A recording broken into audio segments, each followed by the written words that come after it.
In today's video, I'm going to be creating professional headshots, and I'm going to do so using 3 LED light panels.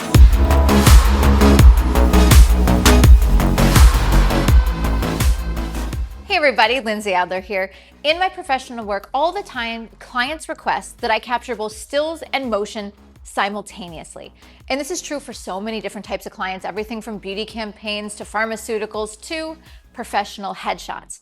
This is really useful if the client wants to be able to get a really flattering headshot they can use for a variety of different reasons and get some sort of video interview. And so that's exactly what I want to show you today. I'm going to show you how I use 3 different LED light panels to create a really beautiful quality of light. Now, before we jump in, I want to talk about some of the benefits of using a light panel. First of all, the light panels that we're using here, because of the size, when they're close, it's a really beautiful, flattering quality of light. But another thing you'll notice about the size is just how narrow, just how small they are.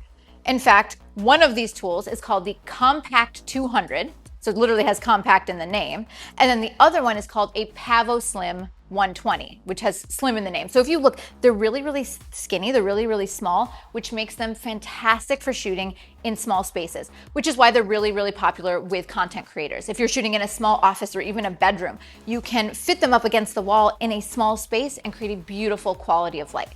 So that's one of the first reasons that these are so popular, is not only can you use them for stills and video, but they also don't take up a lot of space.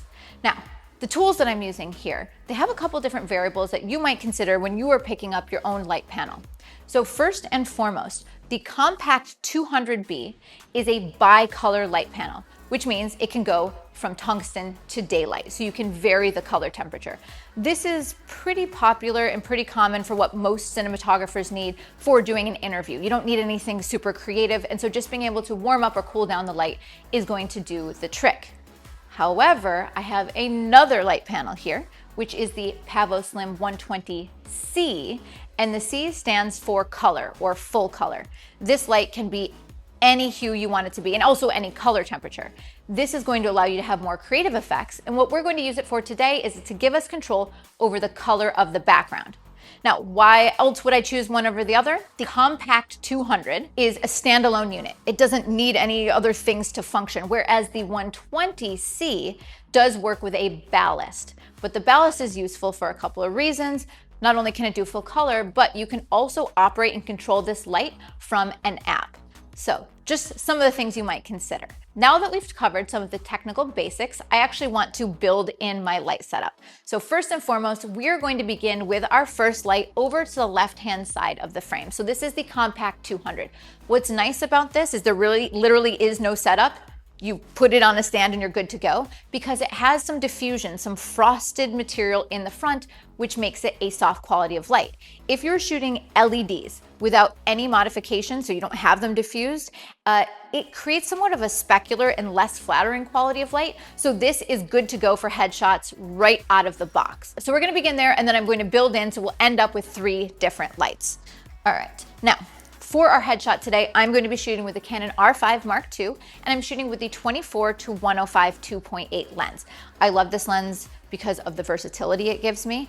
And with continuous light, one of the things you often have to do is shoot a little bit of a wider aperture. Continuous lights are not as powerful as strobes. And so here, by being able to use a 2.8 lens, if I want, I can open up my aperture. I'm going to start at 1/160th of a second, to make sure I don't have any motion blur or camera shake.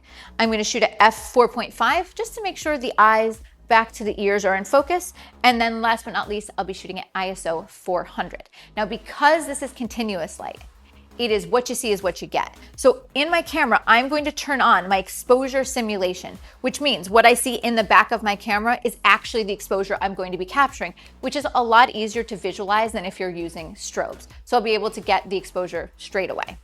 All right, so let's get our first shot. All right, so you can already see that our panel is giving us a beautiful quality of light on the face.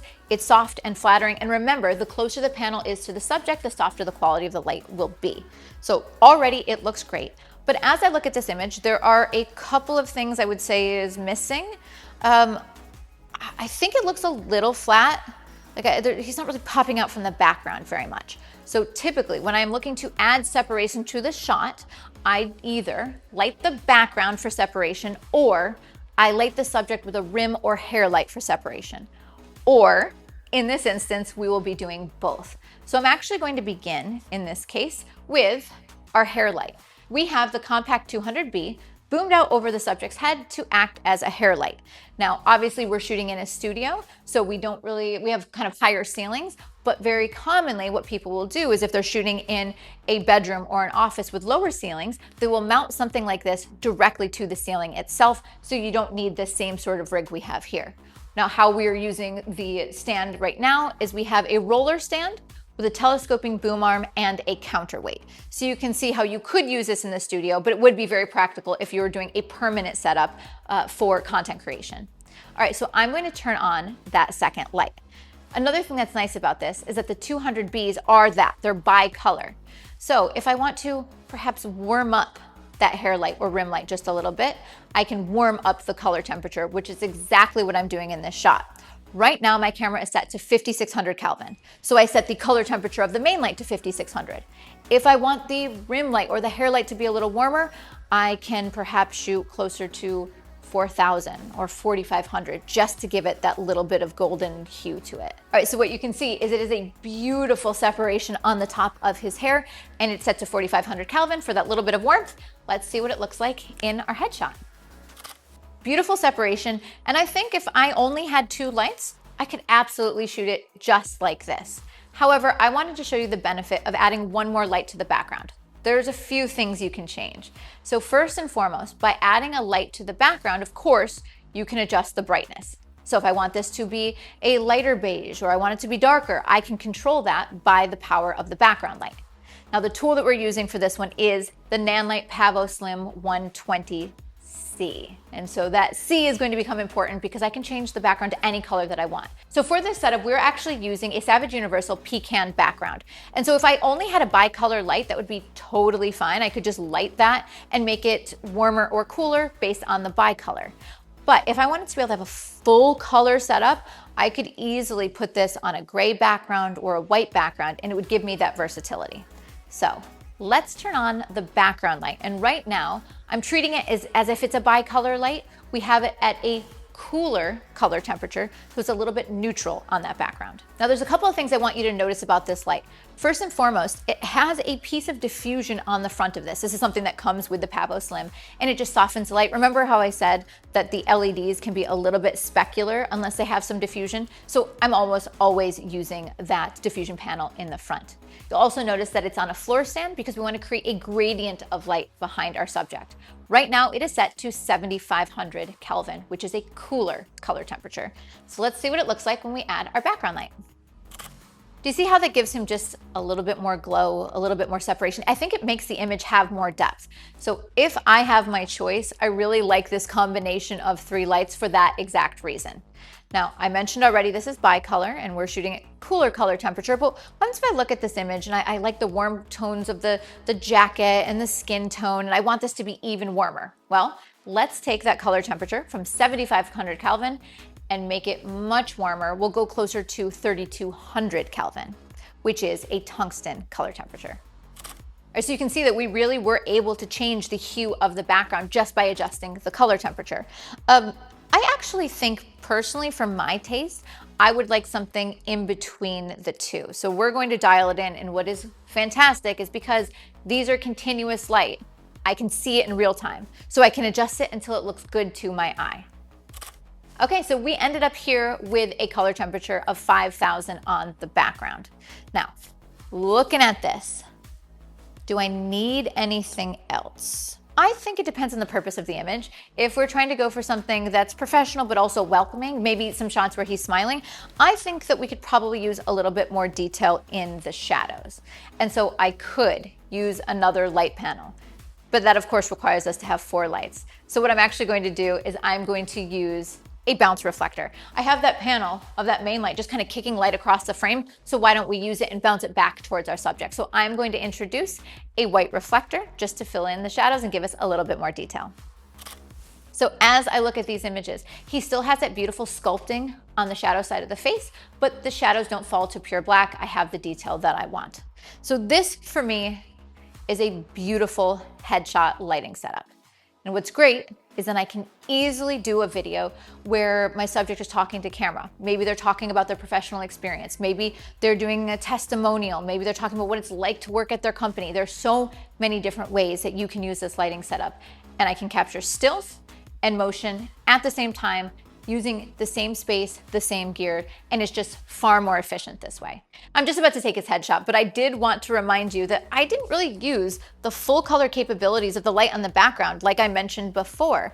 And so what is great is you can just cycle through any hue that you want.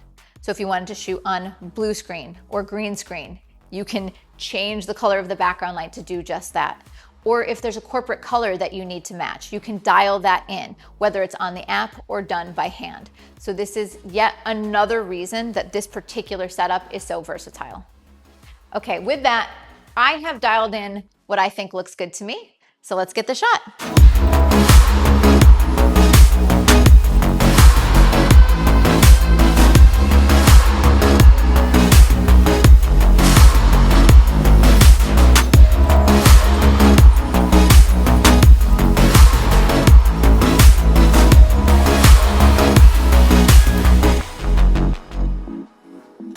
So there you have it, both a headshot and video setup using 3 LED continuous light panels.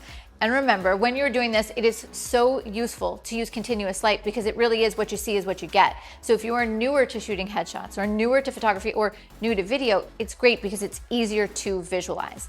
And even just using a bicolor light allows you to achieve a really beautiful and flattering color temperature on the skin of your subject. And then if you want to get more creative, maybe you're shooting more creative products or you're shooting music videos, then maybe it's time to bump up to a full color light. All right, everybody, if you want to see the gear that I use to create these images, be sure to check out the links in the description below. And of course, visit adorama.com. And if you found this useful, if you shoot headshots, creative photography, creative filters, you name it, I have videos on all of those things. So be sure to like and subscribe. See you next time.